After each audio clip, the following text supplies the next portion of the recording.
Soledad Chávez es doctor en estudios hispánicos, lengua, literatura, historia y pensamiento por la Universidad Autónoma de Madrid, magíster en lingüística por la Universidad de Chile, máster en lexicografía por la Real Academia Española y ASALE, licenciada en lengua y literatura hispánicas por la Universidad de Chile, profesora y actualmente directora del Departamento de Lingüística de la Universidad de Chile, miembro de número de la Academia y coordinadora del equipo chileno que colabora en el Diccionario Histórico de Chile. Desarrolla distintos tipos de investigación, distintas investigaciones fundamentalmente en el campo de la historiografía lingüística y la lexicografía histórica. Muchos de ustedes la conocen, así que sin más preámbulos los dejo con Soledad. Soledad, por favor.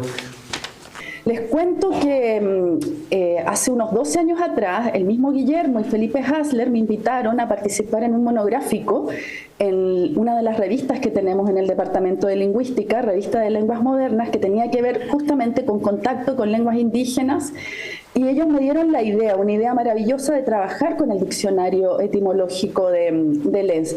Un diccionario que, a pesar de ser tan popular, tan conocido y tan valorado, no se ha estudiado mucho. Entonces, en ese momento, 2011, publiqué un artículo, era una suerte de mixtura con una serie de cuestiones que tenían que ver con lexicografía, pero también tenían que ver con estandarización. Retomé ese artículo para trabajar en esta comunicación, pero me di cuenta que no me había detenido mucho en la cuestión estrictamente lexicográfica del diccionario, y que es muy interesante y es muy relevante. Fíjense que yo hice el relevo del curso de lexicografía en la Universidad de Chile, un curso que históricamente diseñó, levantó y dictó Alfredo Matus por mucho tiempo, y me he dado cuenta de una cosa, tanto en ese curso como en conversaciones con estudiantes en historia de la lengua o en lingüística románica, y es que hay muchísimos diccionarios que por su estructura no son lo suficientemente conocidos, no son lo suficientemente usados y no son lo suficientemente aprovechados, porque si ustedes se dan cuenta, el diccionario se consulta, no se lee. Y por lo general no leemos los estudios introductorios, nos vamos de inmediato al lemario a buscar la palabra de la que tenemos duda, a no ser que queramos indagar un poco más.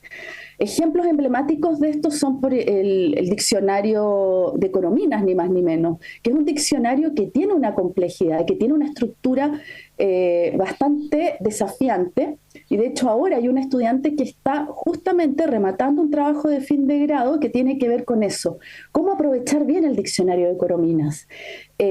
Pasa lo mismo con el Redes de Ignacio Bosque, que es un diccionario maravilloso, estupendo, pero tiene una complejidad en su uso, y tiene un estudio preliminar que es todo un tratado, ¿no?, de combinatoria, y si no se lo entiende bien, no se lo aprovecha bien.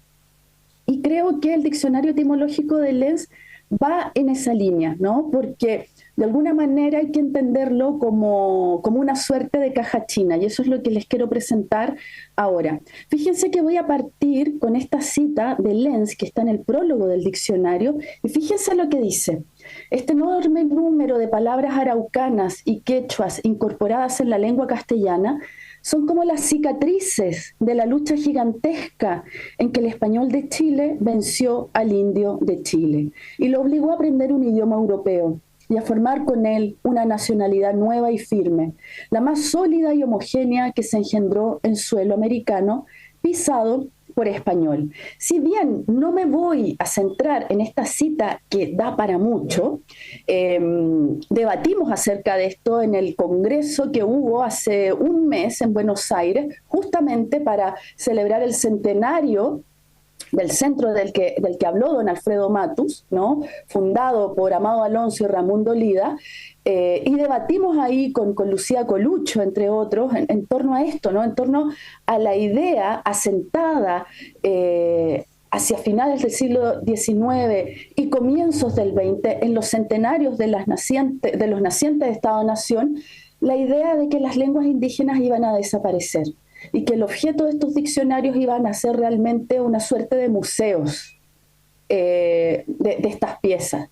Es una idea bastante tremenda, insisto, en la que no puedo ahondar ahora, pero en la que voy a trabajar justamente en el artículo que presenté en ese congreso, pero también para que vean, ¿no? Para que vean cuál es la relación. Este es el índice de lo que les voy a hablar brevemente en estos 20 minutos, cuestiones históricas acerca del diccionario etimológico desde un punto de vista lexicográfico, porque eso quiero hacer en esta comunicación, pensar el diccionario desde esa perspectiva, una perspectiva muy clásica, por lo tanto voy a hablar de su tipología, de su infraestructura, de su megaestructura, de su microestructura, el trabajo etimológico que hizo Lenz en el diccionario, que es interesantísimo, y por último, las conclusiones. Como ven, son 7 puntos que yo luego respeto mientras les vaya comunicando cada una de las partes de la comunicación. Hacia 1905, Rodolfo Lenz presentó sobre todo a sus ex estudiantes un adelanto del diccionario hasta la letra M. ¿Y qué pedía? Sobre todo con sus ex estudiantes, colegas, algunos colegas, que lo leyeran, que lo criticaran, que le hicieran comentarios. Esto es súper interesante, porque de alguna manera muestra este trabajo lexicográfico riguroso que implica un trabajo colectivo, un trabajo en equipo. Y él mismo lo manifiesta, ¿no? Bueno, ese artículo del 2011, años después, Darío Rojas decía, ¿no?, que yo hacía una suerte de lectura geográfica del diccionario, y tenía toda la razón, porque justamente veo de manera muy positiva cada uno de estos puntos, ¿no? El diccionario se completó en 1910 con todas estas observaciones, ¿no? Ahí hay un punto importante para hacer en historiografía lingüística, ver esa escuela directa de Lenz, que creo todavía no se ha hecho.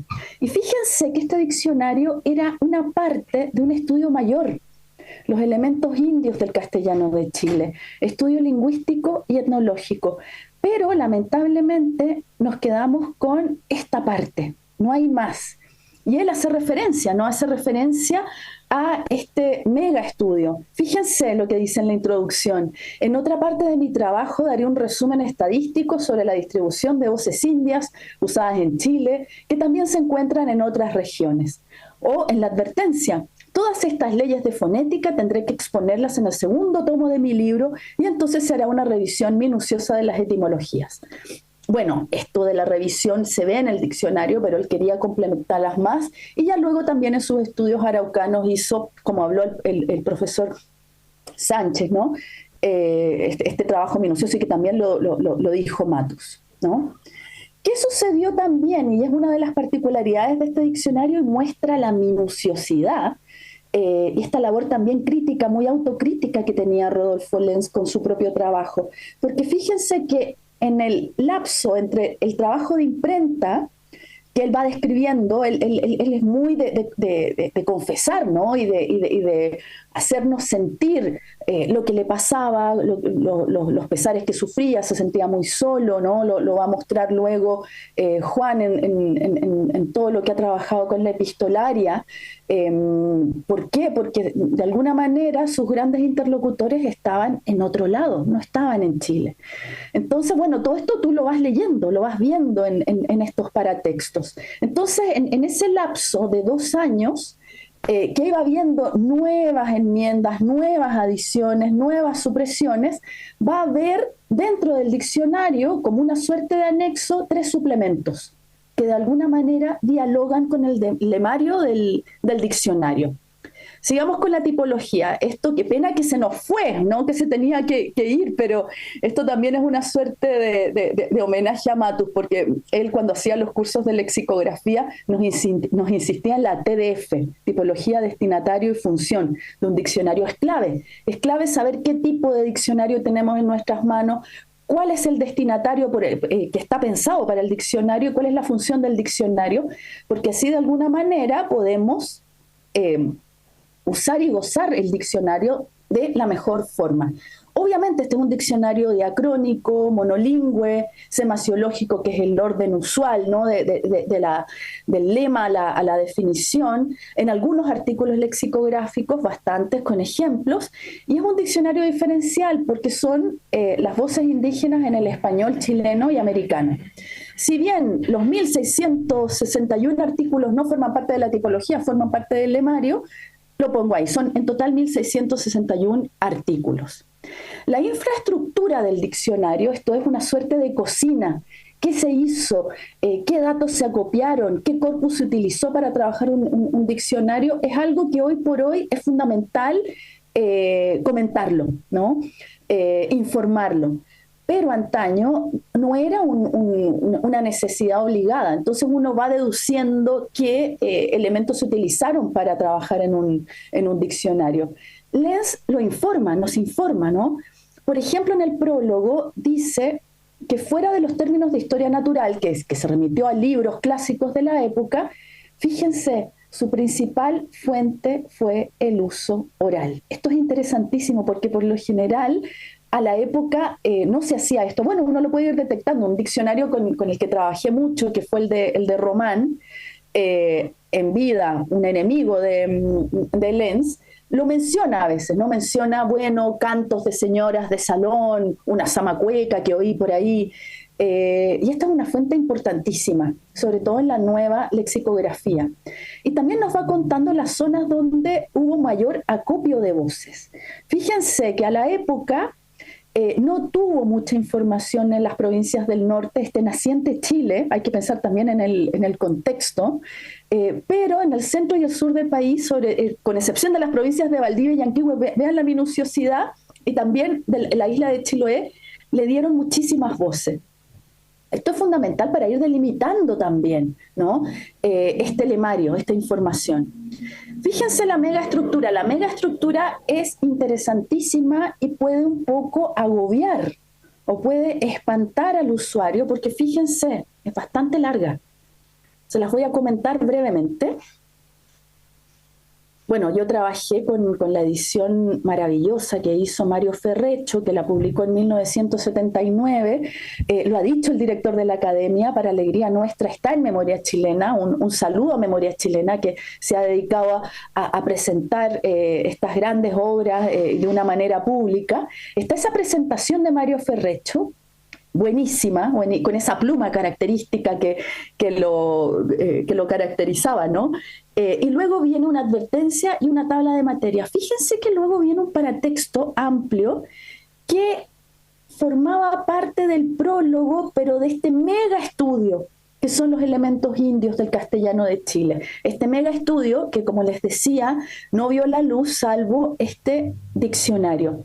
Fíjense, respeté la ortografía chilena de la época, ¿no? Que cesó en 1927.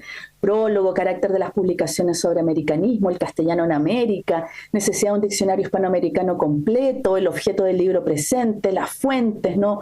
Voces sacadas de los cronistas de Chile, fuentes lexicográficas, etcétera, etcétera. Entonces, por eso les decía al principio que era una suerte de caja china, porque uno puede pensar que este es el prólogo del diccionario, pero no, es el prólogo de esta obra. Luego viene el paratexto que está destinado al diccionario mismo, ¿no? Al diccionario etimológico de las voces chilenas, con su introducción y con una serie de disposiciones, ¿no? Observaciones sobre el material del diccionario, clasificación geográfica de las palabras, etcétera, etcétera, cuestiones de microestructura. Fíjense que presenta, y esto es la primera vez que se da en un diccionario publicado en Chile, la bibliografía completa sobre los americanismos. Y es una bibliografía que él fue utilizando a lo largo de todo su diccionario. Luego vienen cuestiones de ortografía y pronunciación, que ayudan mucho también para el uso del diccionario. Fíjense, autores citados. Esto es muy común en la lexicografía actual, lo de citar a los autores. Antaño no era tan común. Bueno, él lo hace. Bueno, estoy hablando de Chile, ¿no? De hecho, cuando envié ese artículo del 2011, yo siempre cuando escribo estas cosas de historiografía lingüística, tengo a mi lector ideal, que es Klaus Zimmermann, y él también me decía lo mismo, en otras palabras, de lo que me decía Darío. Ojo con idealizarlo tanto, porque esto era muy común en la lingüística alemana de la época, pero no era común en Chile, no era común en la lexicografía hispanoamericana. Y eso es lo interesante, y eso hace que este diccionario sea un producto lexicográfico muy adelantado a la época, Bueno, hay otro diccionario similar, Juan me dirá lo mismo, que se publicó en 1910 en Argentina, que es el de Tobías Garzón. Un diccionario maravilloso que sigue más o menos esta misma estructura, ¿no? Una estructura, por así decirlo, de avanzada en lexicografía. Fíjense los otros paratextos, abreviaturas, signos, porque trabaja muchísimo con signos y símbolos, Lenz en su diccionario. Luego el punto 10 sería el cuerpo del diccionario, el lemario propiamente tal. Y luego vendrían estos suplementos que les comentaba, estos paratextos que funcionan como anexos y que dialogan todo el tiempo con el lemario, ¿no? Y con los artículos lexicográficos. Fíjense, o sea, en esos 2 años que estaba el diccionario en imprenta, Lenz trabajó en estos suplementos, palabras que se han omitido en su lugar alfabético correspondiente, ¿no? El segundo, correcciones y adiciones a las voces enumeradas en el diccionario etimológico, y luego correcciones y adiciones al prólogo y a la introducción. Claro, había pasado tiempo y obviamente que él se había puesto al día, había leído otras obras, etcétera, etcétera. Luego viene un último paratexto que no es obra de Rodolfo Lenz. Rodolfo Lenz lo quería hacer, pero no pudo. Esto es muy parecido a lo que sucedió con Corominas Pascual y ese índice maravilloso de palabras. Bueno, el índice en el volumen último del diccionario etimológico de Corominas y Pascual, que lo trabajó el equipo de Gredos, pero fíjense que en el CD-ROOM, qué pena que ya no se puedan utilizar los CD-ROOM hoy por hoy, pero la Universidad de Barcelona hizo una edición nueva en CD-ROOM del diccionario de Corominas, y ahí hicieron unos índices estupendos que te ayudan muchísimo para trabajar y conocer y acceder rápidamente al lemario del diccionario de Corominas. Algo similar hizo Mario Ferrecho con este diccionario, con ese registro léxico integral que está al final del diccionario y te ayuda a buscar la palabra en cuestión en una serie de artículos lexicográficos. Fíjense entonces esta caja china, ¿no? O sea, es una estructura compleja, interesantísima, que está dentro del diccionario. Algunas cosas de la microestructura, rápidamente. ¿O no? ¿Ya cumplí los 20 minutos o no? Sí, Guillermo, ¿cierto? Parece que sí. Vamos cerrando, sí. No importa, es que no los oigo, pero bueno. Fíjense que la microestructura tiene una serie de símbolos al lado del lema que son... Sí, no, ¿qué me dices, Guillermo? No, que sí, que vayamos cerrando, sí. Ya, vamos cerrando entonces. Miren, me voy a adelantar. Todo esto luego se los comparto si a alguien le interesa, y luego ustedes saben que Guillermo va a publicar un texto en torno a este encuentro, así que ahí se puede ver. Quería mostrarles, ¿no?, un artículo modélico, ¿no? Charqui, fíjense que tiene esta estrella. ¿Esta estrella qué implica? Que hay algo en uno de los suplementos. ¿Y qué hay en el suplemento? Una adición, un derivado. ¿Qué implica que Charqui tenga un asterisco antecedido aquí? Significa que esta es una palabra usual en Santiago. Y fíjense, voy muy rápido, hay solamente una voz univerbal, Charqui propiamente tal, porque luego lo que viene son unidades pluriverbales, Charqui de zapallo, estar con el charqui largo, ojo al charqui, hacer un charqui, darle vuelta al charqui, hacer charqui a uno, llegó charqui a Coquimbo, que esta es con una etimología interesantísima. Y fíjense que aquí, en un tamaño menor, viene la explicación de esta fraseología, que es muy interesante, ¿no? Que es un cambio, ¿no?, una derivación de llegó Sharp a Coquimbo, que era un pirata, etcétera, etcétera. O sea, también este diccionario nos provee de información valiosísima para trabajar en la tan necesaria fraseología histórica, ¿no?, que hoy por hoy se está haciendo nuevamente en la lengua española.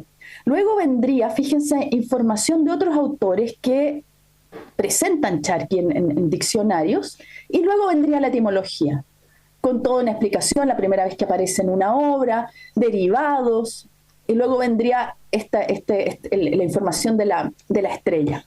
Bueno, quería ir con más detalle, pero no importa.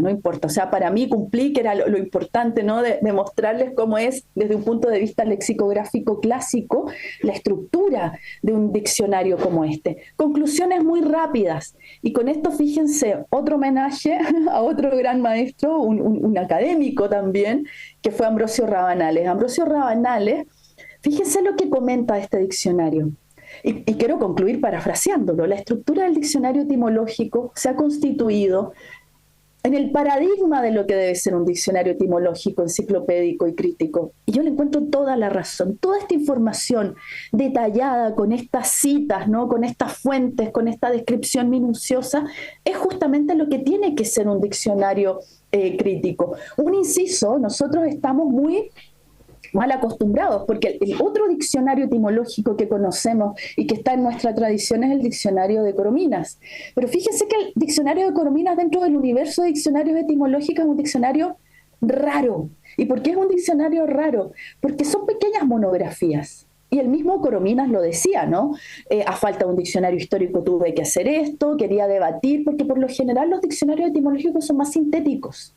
Y fíjense que en esto también Lenz hizo algo similar. Son pequeñas monografías con una serie de información. Fíjense la idea de diccionario completo que nos da Rabanales, ¿no? Que también lo incluyo como una conclusión. ¿Y por qué un diccionario completo? Sin exclusión, por lo tanto que hay vocabulario familiar, vulgar, bajo y jergal. Y esto es lo importante, y cierro con una cita de Luis Fernando Lara, en teoría del diccionario monolingüe. ¿Por qué? Porque en este diccionario encontramos datos riquísimos de antropología, usos, costumbres, dialectología, etnología, folclore, historia y literatura. ¿Y qué demuestran justamente esto? El diccionario como reflejo de una comunidad lingüística que necesita de un producto de estas características. Y con esto, director, cierro. Perdón, ahí uno se alarga, es que los 20 minutos son traicioneros. Pero eso, muchas gracias. Muchas gracias, Soledad. El diccionario, como bien dijo Soledad, como hemos dicho aquí está, ustedes lo pueden consultar en Memoria Chilena, donde también...